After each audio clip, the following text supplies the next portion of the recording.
The iPhone 16 Pro gets a bigger display and the 5x tetra prism zoom from the Max without a price hike. Add in promising Apple Intelligence features, a smarter Siri and longer battery life, and this is a compelling flagship phone value. I just wish the charging speed got a boost and that visual intelligence and ChatGPT weren't coming later.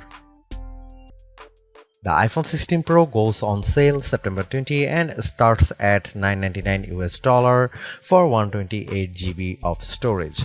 It's worth noting that the iPhone 16 Pro Max features 256 GB of capacity in its base model. The good news is that you can get 256 GB of storage for $100 less than the iPhone 16 Pro Max, and you get the same max storage option of 1 TB for those willing to really splurge.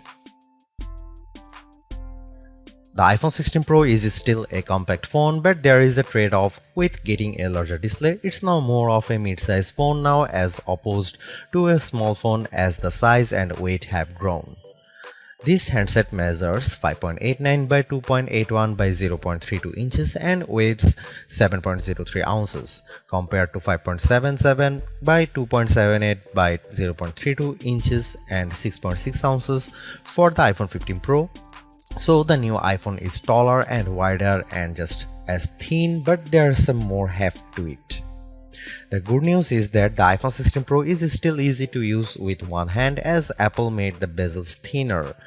The design should be more durable too, as Apple claims that the ceramic shield display is 50% tougher. Plus, the band is still made of titanium, which is more durable than aluminum. The iPhone 16 Pro colors aren't very flashy compared to the regular iPhone 16. There's white titanium, black titanium, natural titanium, and the new desert titanium, which is like a soft rose gold. I prefer the desert hue because it looks new.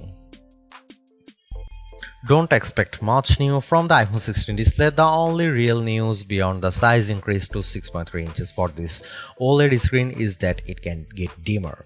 The minimum is now just 1 nit. I put the two phones side by side in a dark room and I noticed the difference immediately. What's the benefit? You can use your phone in bed without disturbing your partner, and if you are using standby mode, the iPhone 16 Pro won't be as bright when you are using it overnight as an alarm clock. Otherwise, you get the same 120Hz refresh rate on this Pro Motion display and the same max brightness. Apple claims a peak brightness of 2000 nits outdoors and 1600 nits for HDR content. We simulate outdoor conditions with a flashlight and the iPhone 16 Pro reached 1553 nits. That's higher than the Galaxy S24 Ultra but way behind the Google Pixel 9 Pro. Apple has added a new button to the iPhone 16 Pro, but it's not technically a button. The camera control is a recessed capacitive switch that provides haptic feedback. Press once to launch right into the camera and press again to snap a photo. It's simple and works well in landscape and portrait mode. I found it easy to launch straight into the camera and I like that you can press and hold the camera control to record a video. Though, if you take your finger off the button, the video stops. I wish you could customize that. The camera control has a lot of tricks, including the ability to zoom in and out by sliding your finger left and right on the button, and a soft double press launches a mini menu. You can scroll through to tweak things like exposure, depth, and choose photographic styles. There's a learning curve to camera control, but I'm glad that it's an option. Plus, this frees up the action button on the left side of the iPhone 16 Pro for programming other shortcuts. The iPhone 16 Pro has a few key upgrades that I appreciated during my testing. There's a sharper 48MP ultra-wide camera, a faster 48MP main fusion camera with zero shutter lag, and the 5x tetra prism zoom borrowed from the Pro Max series. In addition, photographic styles are integrated directly into the Camera and Photos app, so you can change skin undertones and the mood effect of your photo on the fly. Plus, you can tweak it after the fact. To test the iPhone 16 Pro's faster performance, I had my son take a photo of me shooting a jump shot side by side with the iPhone 15 Pro, and the result is brighter and more detailed image. How does the iPhone 16 Pro compare to the best camera phones? I shot a number of pictures using the iPhone 16 Pro alongside the Samsung Galaxy S24 Ultra and the Google Pixel 9 Pro XL to find out. I put the ultra-wide camera to the test on the iPhone 16 Pro with this shot of a beach and Apple comes out on top. The colors are more natural through the iPhone versus the Galaxy S24 Ultra, and Samsung's peak looks distorted on the right side by the flowers. Here are some camera samples of iPhone 16 Pro.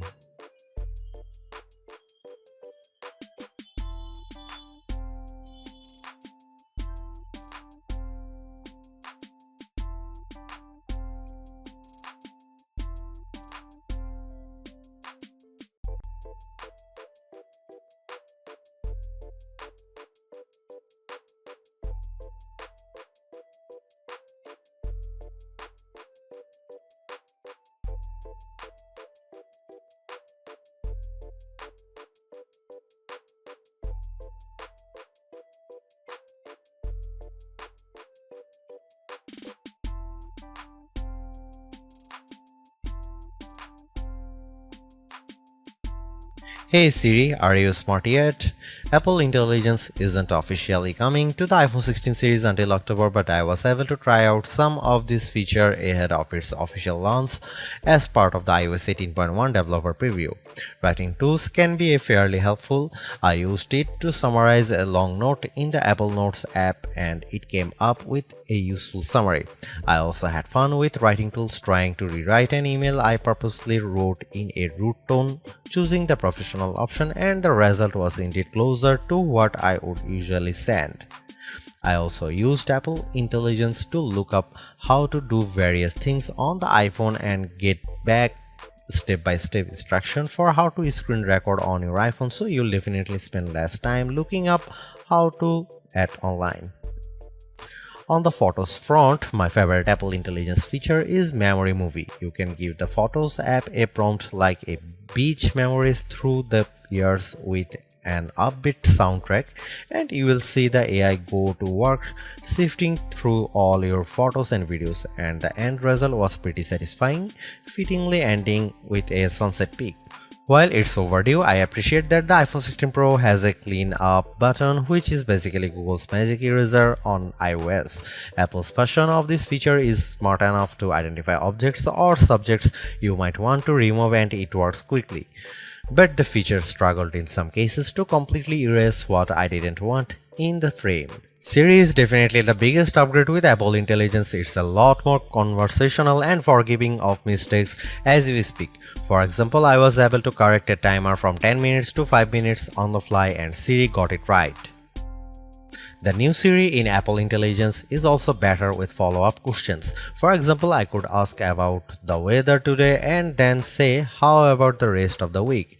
And I got an extended forecast. Siri was also smart enough to answer who do the Yankees play next and what are the odds in succession, though it couldn't tell me who the starting pitcher was.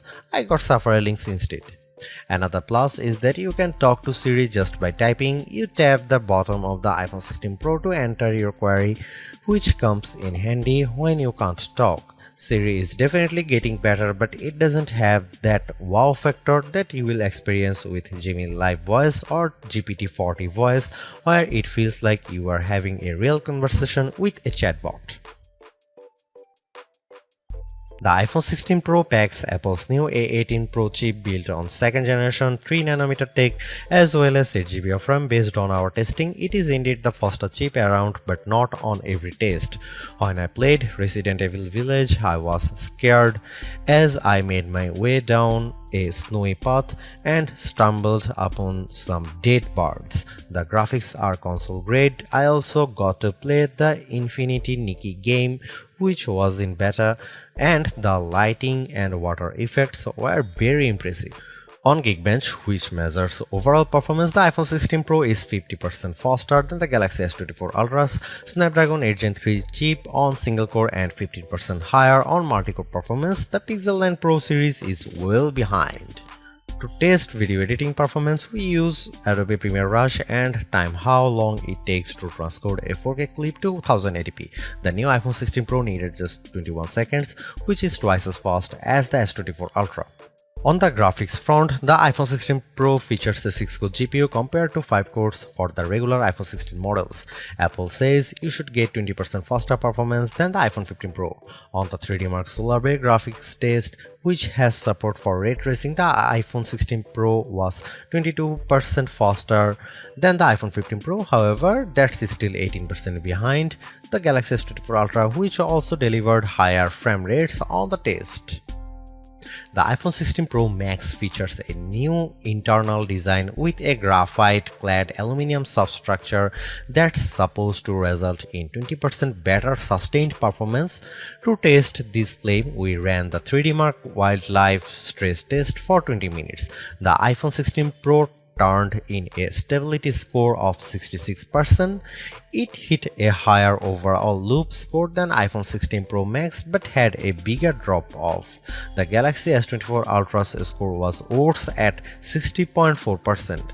Interestingly, the iPhone 16 Pro Max turned in a stronger stability score of 84%, which is better than the 75% from the iPhone 15 Pro Max. The iPhone 16 Pro gets a bigger battery life boost thanks to a larger battery and other efficiencies. On our benchmark test, which involves continuous web surfing at 150 nits of screen brightness, the new iPhone 16 Pro lasted 14 hours and 7 minutes, which is a big jump from the 10 hour and 53 minutes from the iPhone 15 Pro, and enough to just crack our list of the best phone battery life. The Google Pixel 9 Pro lasted 13 hours 37 minutes, so it was a bit behind. The larger Galaxy S24 Ultra endured for 16 hours 45 minutes. The bad news is that the iPhone 16 Pro has the same 20-watt charging speeds as before, so it wasn't a surprise to see it get to 56% capacity in 30 minutes. The Google Pixel 9 Pro's 45-watt charger was worse at 49%, but the S24 Ultra reached 71% in the same time. Despite reports that iPhone 16 Pro supports 45-watt charging, we did not see a difference in our testing. The good news is that MagSafe wireless charging sees a jump from 15W to 25W if you are using a 30-watt adapter. Overall, the iPhone 16 Pro is arguably the best flagship phone under $1,000. You get the same excellent cameras as the iPhone 16 Pro Max for $200 less, and I think the screen is big enough at 6.3 inches while being easy to use with one hand. I also like the improved battery life, handy camera control, and compelling audio mix feature for videos. The Apple Intelligence capabilities such as writing tools, the new Siri, and cleanup show promise, but some of the more exciting features like ChatGPT integration, image playground, and the Google Lens like visual intelligence are coming later. In terms of the competition, I think the Galaxy S24 Plus and Google Pixel 9 Pro have more compelling AI features right now, but I prefer the camera system from the iPhone in many cases and the extra performance from its A18 Pro chip. Should you upgrade to the iPhone 16 Pro? If you have an iPhone 13 Pro or older phone, I'd say yes. And if you have an iPhone 14 Pro, I'd say wait to see how well Apple Intelligence works once it fully rolls out before you buy.